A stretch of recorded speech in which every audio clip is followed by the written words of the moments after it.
smaller the pineapple is not yet ripe. And if a pineapple is picked and ripe, it will not ripen anymore. Third thing is to smell your pineapple. It should not have a strong smell. If it has a strong smell, it's fermenting already. Shelf life of pineapple, 3 to 5 days without refrigeration, and they will last up to 10 days if refrigerated. The color doesn't tell you if it's ripe or not. If it's yellow, it got a lot of sunshine, and if it's green, it stayed in a shaded area. Okay, if you want to grow your own pineapple at home, all you have to do is twist off the crown. Okay, and then take out some of the leaves to reveal a stem. Let it dry for at least 3 days. When it's dry, you can put it in a jar of water. Wait for the roots to come out, and when they're out, you can transfer it to your garden or in a big pot and wait for 18 to 22 months before harvesting your first pineapple. You leave it out in the cold, like in the wintertime, you leave it outside and you bring it in. You bring it in now. But make sure it gets a lot of sunshine every day. Okay, now I'm going to show you how to cut the pineapple the easy way using our pineapple knife that you can buy in the store.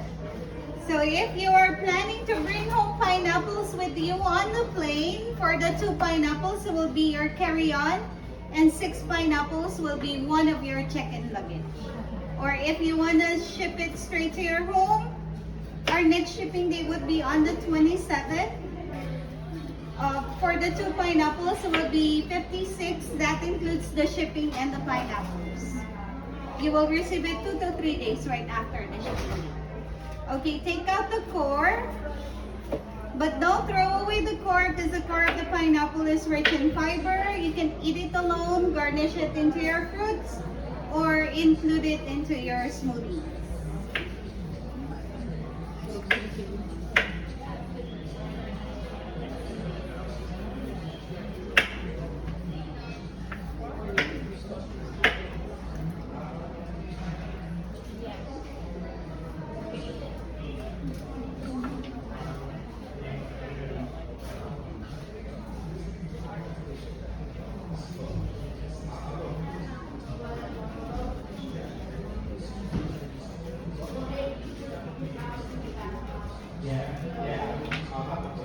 Okay, the easy way, no more removing the eyes one by one. But if you notice, we have bubbles at the back of the pineapple.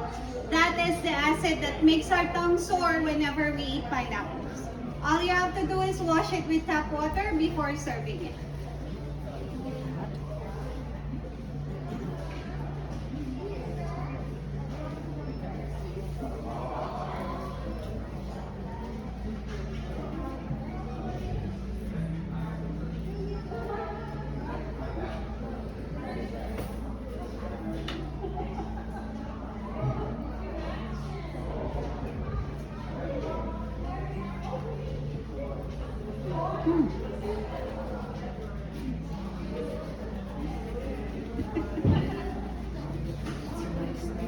Yeah. With a lot of practice now. Yes.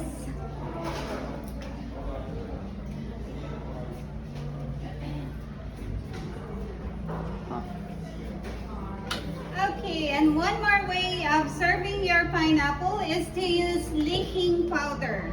Leaking powder is a powder made from plum seeds. It adds a little salty and sweet taste in your pineapples. But you can also use it in any other fresh fruit.